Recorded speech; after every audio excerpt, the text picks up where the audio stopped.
Hi, welcome to Life in the Overflow devotional week number 2.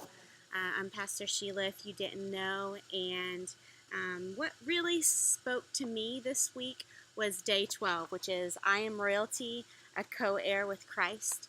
And when I read this day, I was reminded about something that the Lord has just continued to show me over and over, and seems to be a theme, a testimony for me.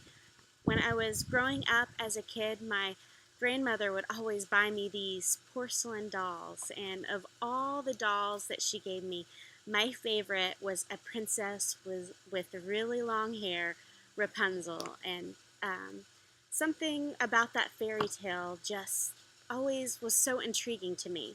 And then when my girls were little, Disney came out with their version of Rapunzel, Tangled, and so when I saw the movie Tangled, it really sparked something inside of me. It was a story of a princess who didn't know who she was, believing the lies of her kidnapper, being rescued only to realize that she was the lost princess.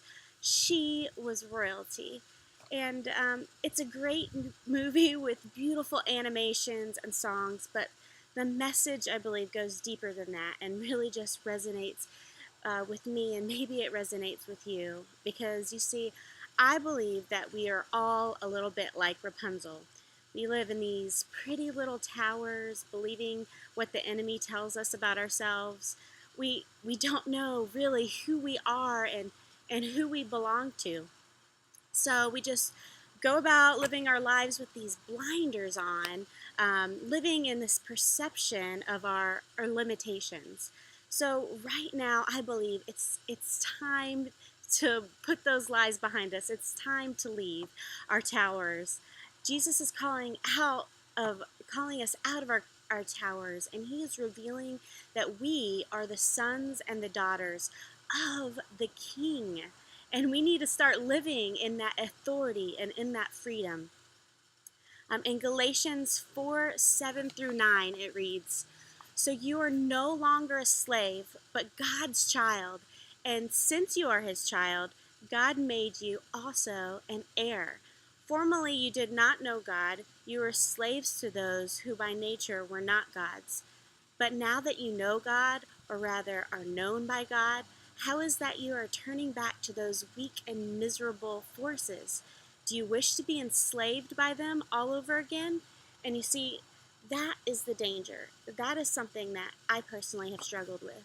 I've been told who I am, and I run back to my tower because I'm not completely believing what God is saying about me. I let those lies of the enemy just creep back in, and I don't fully believe that I'm his princess. And we can stay in what we think is the safety of this stolen identity, this slave mindset, or we can step out in faith and be who we are created to be. So there is a song in the movie Tangled with the lyrics, "And at last I see the light, and it's like the fog has lifted." And that's my prayer for you and for me as we go through this devotional, that the fog would be lifted and that we would be able to see the light and start living in the light of who God has called us to be, his royalty. So thank you. I hope you enjoy this study as much as I do. See ya.